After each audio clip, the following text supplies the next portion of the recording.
Amen, makakaupo na po tayo. Amen. Talagang napakasarap po magpuri sa Panginoon. Maraming salamat po sa buhay ng ating mga kapatid ni Sister Catherine Salinas. At saka si Sister Kathleen Makasyeb, no? Talagang energetic yung ating mga kabataan. Palakpak na ulit para kay Lord. At kay Pastor Carlos sa ating prayer. Father Wendell, ano po ba ang history kung paano nga ba nabuo ang SGCF Pangasinan? Malay ko, ba't ako tinatanong mo? Darating ko lang. Pero alam ko si Lord yung ginamit. Siyempre, si Lord po yung laging una. Pero meron po siyang isang taong ginamit ng ating Panginoon para mabuo pong SGCF Pangasinan. Amen. Tawagin na natin. O sige, ang ating butihing pastor, si Pastor Ernest Gislani. Palakpak po para sa ating Panginoon. Amen. Isang mapagpalang araw po sa inyong lahat. Amen. Tayo ba ay pinagpala sa araw na ito? Amen. Amen. Tayo ba ay masayang-masaya sa araw na ito? Amen. Sinong naniniwala na lahat tayo ay makakaranas ng pagpapala sa araw na ito? Amen. Amen. Ang simula po ng gawain dito ay bilang alaala sa isang malapit at mahal ko, ang aking Kuya Enrique. Nag-umpisa ito dahil siya po ay na-aksidente, nabundol ng passenger bus sometime in 2010. At nung dumating ako rito, patay na siya dahil pinasok sa hospital sa San Carlos. Hindi ko nababanggitin kung anong pangalan ng hospital. Pero after few hours, pinalabas na siya at pinapirma yung kanyang asawa dahil wala na raw problema. So pumirma ng waiver yung aking mahal at mabait na hipag. So nung pag-uwi niya after few days, mga 2 araw yata na kumatos hanggang sa mamatay na siya. So wala po siyang mahabol na raw dahil nakapirma na ng waiver yung hipag ko. So umiyak ako, nandito ako, galing kami doon sa Pasima, doon siya binurol. Nandito may malaking mangga pa rito sa harap, sa kanyan. May duyan dito, natang papag. Habang nagpapahinga ako hapon, siguro mga 3 o'clock, umiiyak ako sa Panginoon. Sabi ko, Diyos ko, bakit mo pinabayaan ang aking kuya? Bakit namatay siya na hindi siya nakatanggap ng hustisya dito sa lupa? At ang sabi ko, Lord, may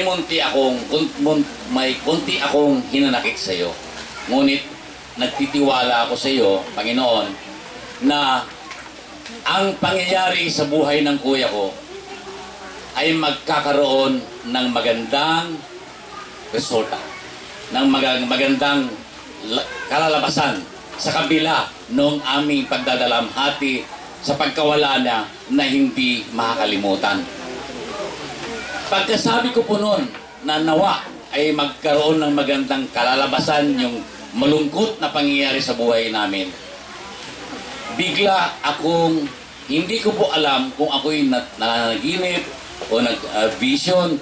Basta may narinig akong boses na ang sabi, bakit hindi mo igala ang paningin mo? Yun ang tanong. Sabi ko, sino yan? So bumangon ako sa papag at lumingin ako sa paligid. Akala ko may nagbibiro sa akin na nakarinig ng aking ibinubulong sa sarili ko. Pero wala akong nakita. Tapos inulit niya. Nung tumingin ako, ginala ko yung paningin ko, may nakita ako, itong bahay namin nabubulok, walang nakatira, nasisira. Nung igala ako dyan, ang paningin ko may mga nakita ako nagiinuman, may nagsusugal. Pasintabi po sa mga nakita ko, hindi ko po babanggitin ang pangalan niya, huwag kayong mag-alala. Pero yun po ang ipinakita ng ating Panginoon sa akin sa oras at araw na yon. So sabi ko, at ang sumunod ba na salita ng Diyos na narinig ko, bakit hindi mo umpisahan ang gawain dito? So sabi ko, Lord, yan ba ang kagustuhan mo? So nung wala na sumagot, yun na po, walang ako narinig, pero alam ko na po, naintindihan ko na po, ang gustong mangyari ng Panginoon dito dahil nakita niya sa puso ko, nakita niya ang kalagayan ng mga tao dito na kailangan nila sa kanilang buhay ang Panginoon. Panahon na upang magkaroon ng pagbabago sa lugar na ito. Panahon na upang magkaroon ng kagalingan ang lugar na ito. Amen? So yun, nakita ko, tinawag ko yung mga pamangkin ko, sabi ko, Bert, estimate mo to kung anong magagawa rito, ipa-improve natin, pansamantala habang wala pa tayong pundo na magkaroon ng magandang, ng buong sambahan, ng bahay ng Panginoon. Ngunit ako'y naniniwala po na ang tunay na simbahan ay hindi po yung building, hindi po yung bahay, kundi ang tunay na simbahan ng ang tahanan ng Diyos ay nasa sa puso ninyo, nasa bawat isa sa inyo na mga taga rito. Amen? Amen? Kaya po doon nag-umpisa ang pangalang GCSOS, Jesus Christ, Savior of Souls. At purihin ang Panginoon, may mga nakausap ako na mga ibang pastor na tumulong mag-umpisa. Iniikot namin ng 7 beses ang lugar na ito. Nag-Jericho March kami nung umpisahan to. Hanggang doon sa dulo, hanggang sa lugar na yan. So purihin ang Panginoon na umpisa ng gawain. Pero yung mga unang pastors na ginamit dito ay hindi po nakatagal dahil taga Maynila po sila. So binulong sa akin ng Panginoon, i-reveal sa akin ng Panginoon, ipina-impress sa akin na maghanap ako ng isang taga-pastol na taga rito malapit sa Malasiki. At salamat at purihin ng Panginoon at ibinigay po sa atin si Pastor Mario. So Mario Isla Istorco, pastor. Alam mo first name talaga, Isla o Mario? Isla. So Isla Mario Istorco. Yung po ang tunay na pangalan ni pastor. Sila po sila po yung pastor diyan sa Gomez ng Baptist Redeemer Church. Tama po? So yun. So nakiusap kami sa kanya at purihin ng Panginoon. Pinagbigyan po tayo na pansamantala po sila po yung humawak hanggat ng ang lugar na ito, ang papastol, mag-guide, mag-gagabay sa mga taga rito. Kaya purihin ng Panginoon na umpisahan po. Ito po yung mga unang taon namin sa, ayun, hindi mo makita. Yan mga magagaling at magigiting at magsisipag na anak ng Diyos. Andiyan pa. See, kung makita niyo, makilala yung sarili niyo dyan. See? Pasensya na po kung hindi masyadong malinaw. Yan po.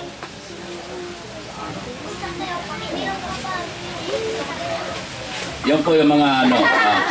Sino na? Balik ba natin? Magkilala. Yan. Yan ang mga... So yun yan, mga litrato noon, mga pictures na mga panahon na nandoon. So si Sister Marilu, malaking pasalamat natin sa kanya. Wala na siya dito, nag-asawa na siya, mayroon siyang isang anak, nasa Manila na siya.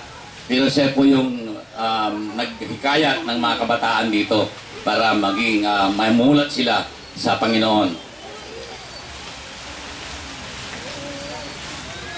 Yun po. So, sa pagdaan po ng panahon na hindi mo masyadong, siyempre busy si pastor, hindi po masyadong natutukan. So, nagkaroon po ng medyo naglay doon ng konti ang mga tao dito na yung gawain dito. Ngunit, ang Panginoon po ay napakabuti. Sinabi niya na pag inumpisahan ng Panginoon ang isang gawain, ay hindi niya kailan pababayaan na mawala. Kaya, ginamit po kami taga Dubai ni Pastor Francis at mga kasamahan ko sa Dubai na kami ay magtayo ng isang simbahan doon. At nung mabuo po yung simbahan doon, aming grupo doon na tinatawag na Shekinah Grace Christian Fellowship. Nag-design ng malaman nila na medyo aandap-andap. Sisinghap-singhap yung gawain dito. Ang sabi ng buong pamunuan, ng buong congregation ng Shekinah Grace Fellowship Dubai, sabi nila, Brother Ernie, tayo na ang susuporta, tayo ang magpapatuloy ng gawain ng Panginoon doon. Kaya purihin Panginoon, purihin ang Panginoon sa kabutihan niya sa pamamagitan ng Shekinah Grace Fellowship Dubai. Amen. Palakpakan po natin ng Shekinah Grace. Kaya ito na po ang pangalan na ngayon. Kaya tayo po ay Shekinah Grace Christian Fellowship na po tayo ngayon.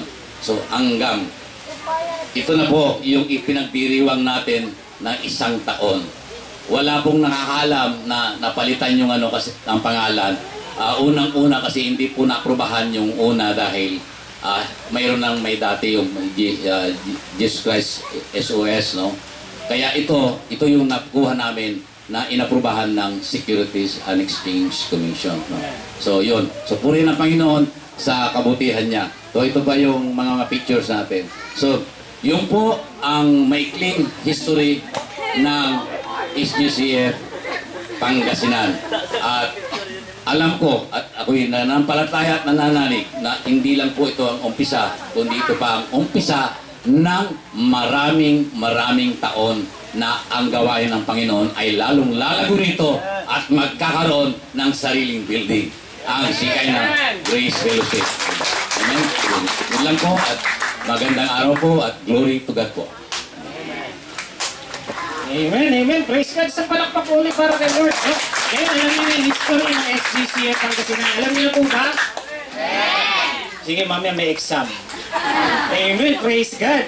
Nakakapakabuti talaga ng Panginoon. Ngayon naman tawagin po natin si Pastor Isla Mario Estorgo para bigyan tayo ng welcome remarks. Palakpak po para kay Lord. Hello. Magandang umaga sa inyo lahat. Tahimik yata. Masaya ba tayo sa Panginoon? Ayan. Amen. Okay, so maraming salamat higit sa lahat sa ating tagapagligtas na ating Panginoong Hesus. At siya po ang dahilan kung bakit tayo narito. Sapagkat kung hindi po tayo naligtas, wala po tayo ngayon. Ayan. Tuloy po ang Panginoon. Ako'y nagpupuri at nagpapasalamat sa Diyos na minsan na ako po'y ginamit sa lugar na ito. Hindi ko alam kung bakit narito ako. Ngunit ang alam ko ay talagang ang sinabi ng Panginoon sa akin ay kailangan wala po tayong pinipili na lugar o tao. Okay, nung pinunta na po ako noon, yung anak po ni Brother Ernie, si Pastor Ernie po, Sister Eva, doon po sa aming church. At sabi niya, kinausap ako na kung pwede, ay tumulong daw ako dito sa gawain dahil mga September po yun, 2011. Ayan. At sabi ko, sige ho, kung ano yung maitutulong ko, alam niyo naman na meron akong gawain dito. Kung ano lamang po yung kaya kong itulong, ayun po yung magagawa ko. Sapagkat sabi nga na napakahirap po yung mga pastor sa Manila na mag-commute ho. Pupunta rito mag-aral tapos babalik din. Napakalayo po. Kaya yun po yung naging daan kung bakit ako'y napunta dito sa Dinakuan. Okay, so since 2011, yung sinabi ni Pastor Ernie na yung dati ay Jesus Christ Savior of Soul. Yun po yung dating pangalan ng church. Pero sabi nga, hindi na aprobahan ng SEC, kaya ito po ngayon yung bagong pangalan po ng gawain po dito. Okay? Na Shekinah Grace Christian Fellowship. Sa ngayon, talagang nakita po natin yung bunga na bagamat nag-struggle po yung gawain po dito, gawa po ng, of course, kaaway, si Satanas ay talagang sabi nga, ay pipilitin niyang hadlangan ang anumang gawain. Sapagkat ayaw na ayaw niya mayroong mga naliligtas na kaluluwa. Hindi po yung ayaw ni Satanas.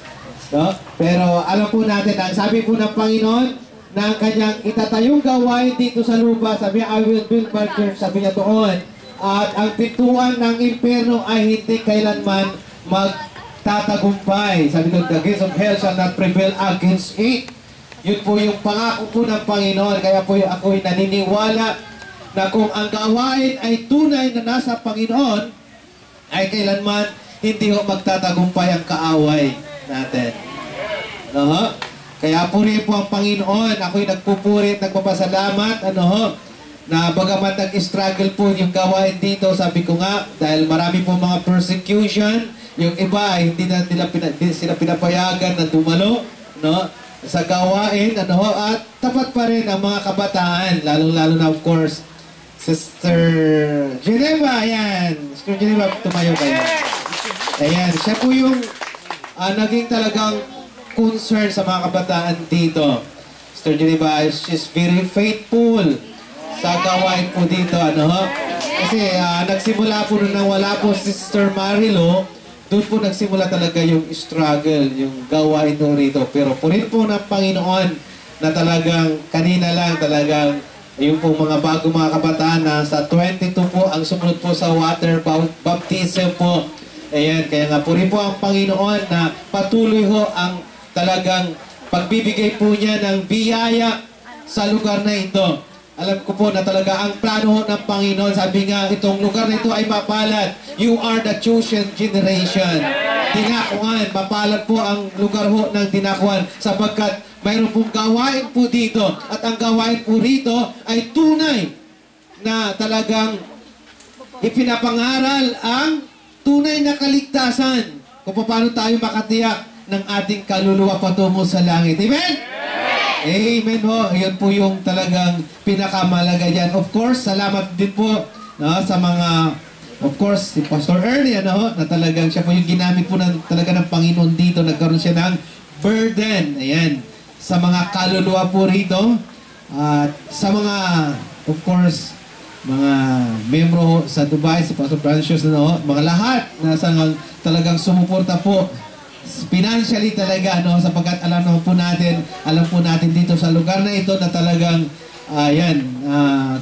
pagdating ko dito talagang yun nga, sabi ko nga na talagang sakto lang ho, kaya nga yun ho talaga ay napakalaking bagay ho yung inyong financial support, sapagkat sabi nga doon, ang kaligtasan po ng kaluluwa ay napakamahal.